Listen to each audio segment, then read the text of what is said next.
Olá, povo de Deus, a paz seja com todos. Eu mais uma vez aqui, irmã Carmen, vou compartilhar com vocês uma mensagem da parte do Senhor Jesus. Vou pedir para quem gostar, dar um joinha para me ajudar no canal, tá? Quem quiser compartilhar, gostar, quiser achar que é importante, é interessante, que vocês possam compartilhar para dar um pouco mais de visualização no canal, tá bom? Irmãos, hoje eu vou estar falando de algo que eu estive orando nessa madrugada e o Senhor revelou isso no meu coração, né? E eu vou compartilhar, vou tentar ver se eu consigo falar para vocês da maneira que eu fui tocada, né? E a gente vai falar sobre a palavra de Deus, né? E a gente vai falar sobre um personagem muito conhecido para todos nós. A gente vai falar sobre Adão e Eva, né? Adão e Eva representando a primeira igreja humana feita por Deus, né? Aí a gente vai aqui no livro de Gênesis, capítulo 1, verso 26, é onde diz assim: E disse Deus, façamos o homem a nossa imagem, conforme a nossa semelhança, e domine sobre os peixes do mar, sobre as aves do céu, sobre o gado e sobre toda a terra, sobre todo réptil que se move sobre a terra. Então, Deus ele criou o homem e o homem dominaria todos os animais viventes, tudo que tivesse vida, né, na terra, seria dominado pelo homem. E aí a gente vê lá no capítulo 2, verso 28, verso 18, onde Gênesis capítulo 2, verso 18, onde Deus cria uma ajudadora para o homem. Ele fala assim: E disse o Senhor, não é bom que o homem esteja só, far-lhe-ei uma ajudadora adequada para ele. Então Deus ele criou o homem para ele cuidar, né, do jardim do Éden ali, dos seres viventes, e fez uma ajudadora idônea, alguém que pudesse ser cooperadora com o homem na obra de Deus, na obra da criação de Deus. E aí Deus coloca para mim muito claramente Adão e Eva como as primeiras igrejas. E aí ele mostra que eles estavam com a presença de Deus real e viva, porque Deus, ele toda tarde, ele ia conversar com Adão. A Bíblia diz que Deus ele ia conversar com Adão. E nós sabemos que Deus ele é onisciente, onipotente, onipresente, ou seja, até onde a gente não consegue enxergar Deus, ele está. Então ele está em todos os lugares, não há lugar onde Deus não esteja presente. E aí, irmãos, Deus, ele vem colocando no meu coração a forma com que Eva foi seduzida. Ela foi seduzida pelo desejo de se tornar igual ou maior que Deus, né? Ela queria ser conhecedora do bem e do mal. E como o bem e o mal, ele é uma armadilha do maligno, a gente precisa ter discernimento de Deus para que a gente consiga entender o que é de fato bom e o que é mal. Contanto que Jesus ele estava, né, próximo daquele tempo de Via Cruzes, né? E ele vai falar para os seus discípulos o que ia acontecer com ele. Pedro, ele fala para ele: não, Senhor, que não te aconteça isso. E Jesus ele repreende Pedro, porque ele tinha discernimento. Ele fala: para trás de mim, Satanás, porque Pedro disse que ele não iria cumprir as escrituras de Deus, ele não iria cumprir o que estava escrito na palavra.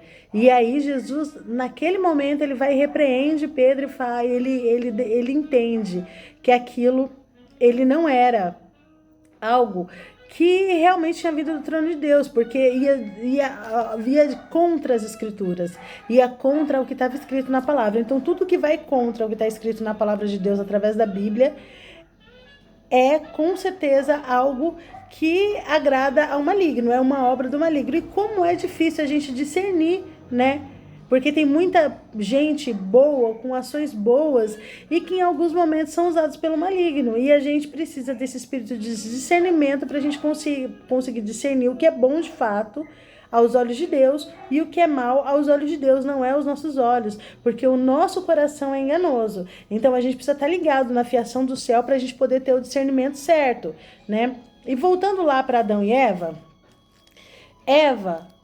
na intenção de se tornar igual a Deus, né? Como foi o que Satanás propôs para ela, ela comeu a fruta e ela se tornou conhecedora do bem e do mal.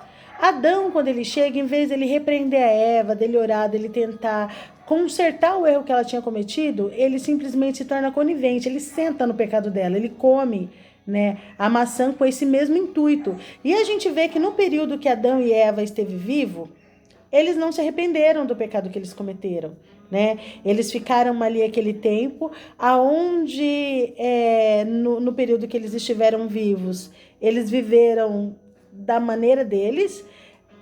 Quando eles tiveram a Caim e Abel e um irmão mata o outro, aí que Eva lembra de orar para Deus, e aí ela pede um outro filho para Deus, e ele manda Sete, né, que foi aquele filho que realmente teve comunhão com Deus. Mas antes desse período não houve arrependimento, não houve desejo de estar novamente na presença de Deus, sendo que Deus era bom e todo bom, e que tudo que era de melhor era estar na presença de Deus. E eles simplesmente se desligam completamente dessa comunhão com Deus, né? E aí, o que acontece? Eles só se lembram de Deus depois de uma tragédia, né? Depois de ter acontecido algo muito ruim. Aí é que eles sentem as dores da carne e eles se lembram novamente de Deus. Então, o que Deus tem falado no meu coração? Que, assim, a Bíblia, ela é a palavra de Deus, viva, revelada. Então, aonde é que tem que estar os nossos olhos? Na palavra. Está na Bíblia? Amém. Não está na Bíblia? Vamos observar, né? A gente precisa ter discernimento para a gente distinguir o que é bom de fato e o que é mal. E a gente precisa, como diz lá no Salmo 34, verso 8, provar e ver que o Senhor é bom. E bem-aventurado é o homem que confia em Deus, porque às vezes a gente tá debaixo da palavra, a gente é igreja, a gente faz parte de uma igreja e a gente não confia no que Deus ele está falando. E Jesus, ele foi tão assim, temente a Deus, que mesmo em meio a dores, ele foi o homem mais provado, ele foi um homem de dores, ele sofreu o Calvário para que a gente pudesse ter uma ligação com Deus, e mesmo assim ele não desistiu. Ele não desistiu do propósito de Deus. Ele não desistiu de cumprir a palavra de Deus. Ele continua ali firme do início ao fim. Por isso que ele é um homem santo, que não há pecado nele. Porque não houve nada que tirasse ele do caminho. Quando a gente vê naquele filme Paixão de Cristo, no momento em que Jesus está sendo açoitado ali, para ele seguir o caminho até Gólgota, a gente vê que quando ele se afasta da cruz, ele se gruda na cruz de novo, né? Ele não tem intenção de largar o período dele de Calvário, a cruz dele. Ele leva até o final, porque para ele representava a obra de Deus, né? A palavra de Deus ali estava, a cruz simbolizava a palavra de Deus, né? Então muitas vezes a gente não quer um caminho difícil, a gente quer o caminho mais fácil, o caminho que é mais tranquilo, e nesse meio do caminho a gente não tem problema se a gente se perder com as obras do maligno. Não, tem problema sim. Deus, a gente tem que, nosso foco é agradar a Deus, se conectar com ele e fazer a vontade dele, não a nossa. Então a gente tem sempre que ter o parâmetro, né, da Bíblia para a gente saber se é bom ou se é mal de fato, porque a Bíblia diz que a Eva comeu a árvore do bem e do mal, ela não comeu a árvore só do mal, ela comeu a árvore do bem e do mal, e a gente se engana muito com muitas situações em que são situações tão boazinhas, são pessoas tão boazinhas, mas que estão tendo atitudes ruins, e a gente decide ter comunhão com a situação, porque a gente acha que aquela pessoa jamais seria usada pelo maligno. Irmão, todos nós somos,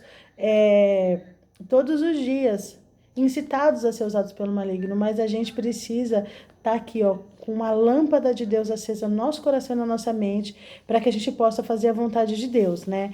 E aí eu vou terminar essa mensagem com a palavra que está escrita aqui no livro de Salmo, capítulo 15, aonde diz assim nesse Salmo: o bom cidadão. É incrível que assim tem 4 mensagens aqui muito interessantes, que é o Salmo 15, o 16, o 17 e o 18. E aí assim eu vou falar os títulos para vocês, só para depois vocês darem uma lida lá.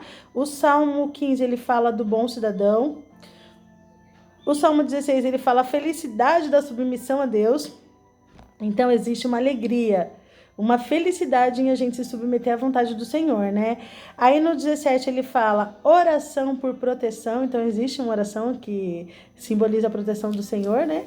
E aí no Salmo 18, ele vem aqui, falando da queda do inimigo, né? Que aí a gente, lendo esse salmo, a gente entende que os inimigos de Davi foram derrotados, né? Ele está aqui agradecendo a Deus, ele está aqui anunciando, né, essa queda. Então é um salmo que ele é muito poderoso, que ele simboliza a quebra de toda maldição, a quebra de tudo que há de ruim, né? Então a gente vai começar aqui pelo Salmo, a gente só vai ler, na verdade, o Salmo 15, que eu acho que ele já é bem definido, né? Ele diz assim: Senhor, quem habitará no seu tabernáculo? Quem morará no seu santo monte? Aí o próprio Salmo responde: aquele que anda sinceramente, pratica justiça e fala a verdade no seu coração. Aquele que não murmura com a sua língua, nem faz mal ao seu próximo, nem aceita nenhum opróbrio contra o seu próximo. Aquele cujos olhos despreza o que é vil, mas honra aos homens que temem ao Senhor. Aquele que jura com dano, aquele que jura com dano seu e contudo não muda. Aquele que não dá o seu dinheiro com usura, nem recebe peitas contra o inocente. Quem faz isso nunca será abalado. Aí a gente pensa assim, é simples praticar as obras que vai nos levar para o céu, né? Porque a Bíblia, ele termina aqui essa mensagem dizendo que quem faz isso nunca será abalado. Aí quando a gente volta para Jesus, a gente percebe que Jesus, ele não foi abalado, mas ele cumpriu a palavra. E para cumprir a palavra, em alguns momentos ele teve dores, em alguns momentos ele foi escarnecido, em alguns momentos doeu. E ele, mesmo assim, ele preferiu cumprir a mensagem viva de Deus através da vida dele. Então, assim, esse salmo aqui, ele mostra para nós, né? Ele dá um parâmetro de que vale a pena a gente se submeter a se tornar um cidadão do céu, de ter boas obras, de procurar fazer o bem, né? E às vezes as pessoas, elas não vão reconhecer isso em nós, mas a gente precisa estar ligado com Deus para que a gente venha agradar a Deus. O nosso foco tem que ser agradar a Deus. A gente tem que olhar para dentro de nós e falar: Senhor, eu quero agradar a Ti, eu quero agradar o Senhor, né? E ele fala aqui, ó, sobre que o cidadão do céu, ele despreza o que é vil e honra aos que temem ao Senhor. Então isso aqui é muito importante, irmãos. Isso aqui tem que ser meio que uma lamparina acesa em nós, né? Então que Deus possa te abençoar, que você venha ter um final de semana abençoado, que você leia essa mensagem, que você possa ter aí um esclarecimento tão interessante quanto que Deus deu no meu coração, e que a palavra de Deus seja viva nas suas ações, nas suas atitudes. Que Deus abençoe e que a bondade de Deus possa seguir você todos os dias, como diz no Salmo 23. A paz seja com todos e ótimo final de semana.